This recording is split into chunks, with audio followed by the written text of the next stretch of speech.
안녕하세요. 정보가 세상을 바꾼다의 인포뱅크입니다. 이번에 전해드릴 내용은 이번에는 금융 정조준 미국 알리바바 자회사 엔투그룹 제재 검토 홍콩 상하이 IPO의 먹구름에 대해서 한번 알아보겠습니다.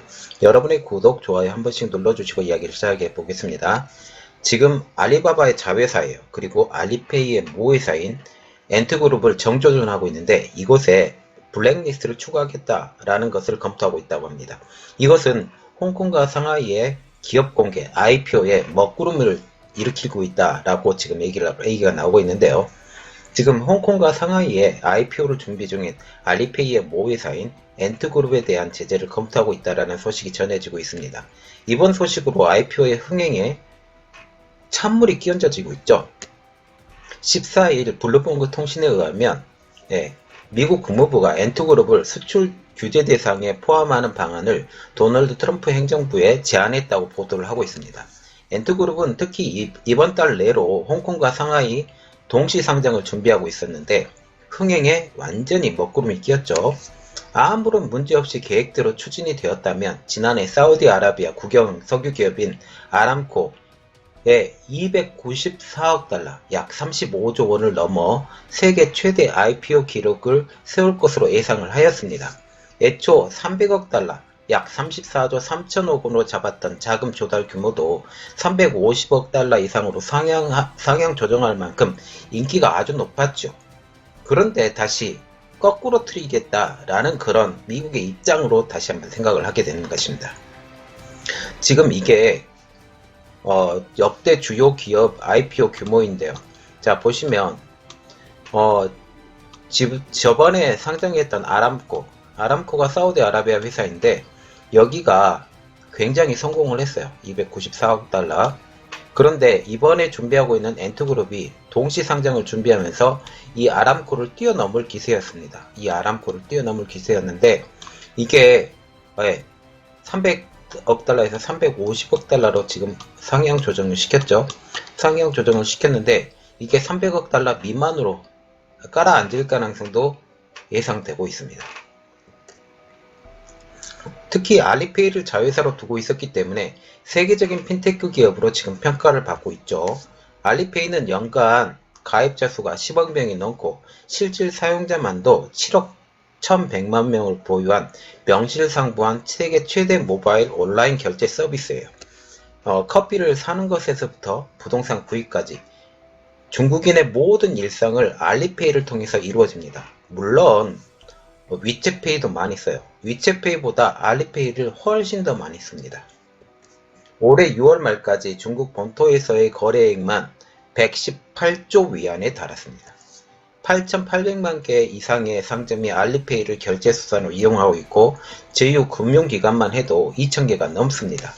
이러한 엔투그룹이 상장 직전에 미국에 의하여 제재를 받는다라는 기사가 나온 것이죠.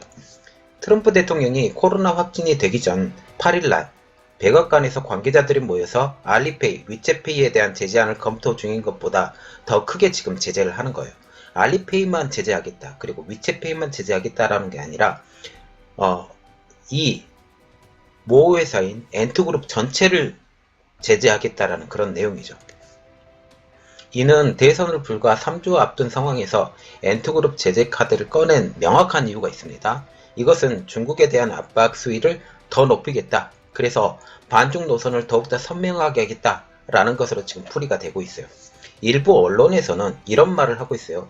엔투그룹의 제재, 이것은 반도체 등 미국 기술을 사용한 부품 공급을 중단했던 화웨이와는 달리 실효성이 없을 것이다 라는 전망이 우세합니다.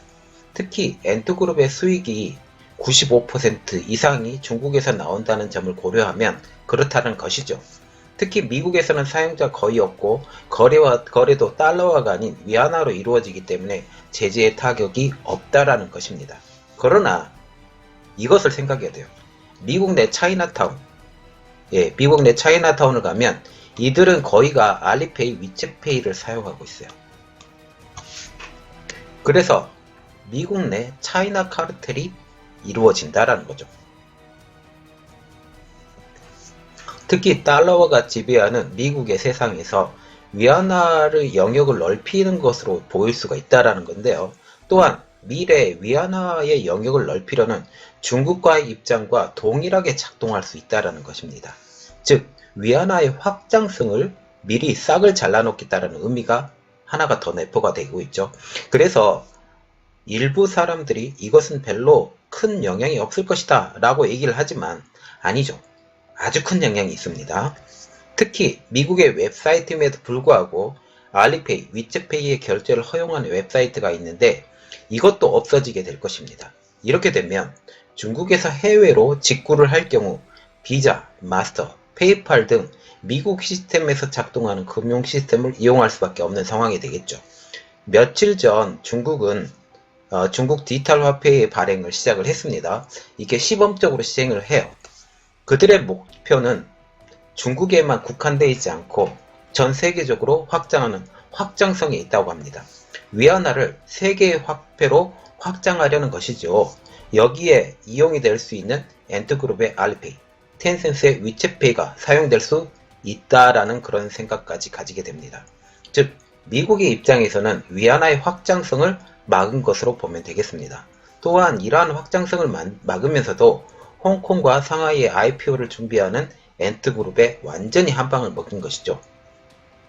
즉, 미래에 대한 그리고 전 세계적으로 뻗어나가려고 하고 있는 중국에 대한 확장성을 완전히 봉쇄한 것입니다. 자, 지금 이 이야기는 단순히 금융기관 한 곳을 제재했다라는 그런 의미보다는 핀테크 사업, 중국의 핀테크 사업이 유명한데 알리페이, 위챗페이로 유명하죠. 이 핀테크 사업에 한 방을 완전히 먹인 것으로 해석하면 되겠습니다. 지금 저번에 그 백악관에서 이런 이야기가 나왔을 때 알리페이에서는 이런 이야기를 했어요.